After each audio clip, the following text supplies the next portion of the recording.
Alright, I shot this video when I usually shoot my videos on Sunday, and the audio crapped out halfway through. So today we're going to talk about the FN 5.7 by 28. I like the 5.7 by 28. The Secret Service likes the 5.7 by 28. It's a solid choice. Now, it's got some limitations. All right, one, it is a small bullet. It is velocity dependent. So, is it going to have the terminal effect of some of your other pistol cartridges? I don't know. Probably. Now, the good ammunition for it, which is typically sold directly by FN from their customs bonded warehouse and requires government letterhead, like government agency letterhead to get. Yeah, that stuff is awesome, but that's not available to private citizens for various reasons, mostly due to FN's choice, but nonetheless, we're going to talk about the ammunition, what it was designed to do, what it can do. I'm more partial to this in something like the P90 or the PS90 than I am in the 5.7 pistol.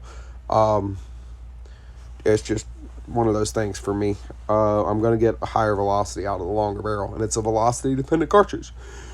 Now, what the 5.7 does that it was designed to do was penetrate body armor. It was designed to be very much like the M1 carbine. Easier to shoot than a pistol, easier to carry than a rifle. More rounds on board, and people that are carrying other primary weapons or doing other things can have it with them all the time, and it's not a big deal.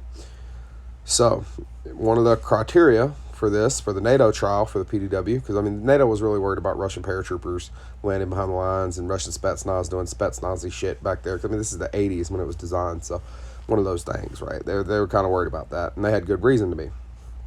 But when you shoot the 5.7 out of a P90, it will do exactly what NATO wanted, which is at 200 meters, it will pierce either a Cryset plate or 3A Kevlar. Crysat's 1.6 millimeter titanium plate, roughly the thickness of an RPK receiver, backed by 20 layers of Kevlar.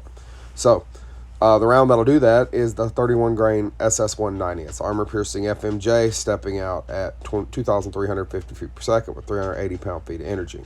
If you move to the old SS-195, it's the lead-free hollow point that was available in the States. It's 27 grain bullet, 2550 with 389 pound-feet of energy.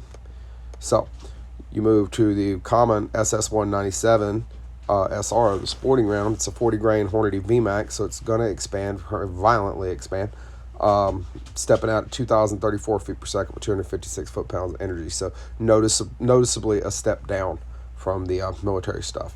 The common range ammunition is PUD loaded. That's the Federal American Eagle, 40 grain FMJ, 1,655 feet per second. And around that I'm curious about, the Spear Gold Dot, 1,800 feet per second, 40 grain Gold Dot hollow point.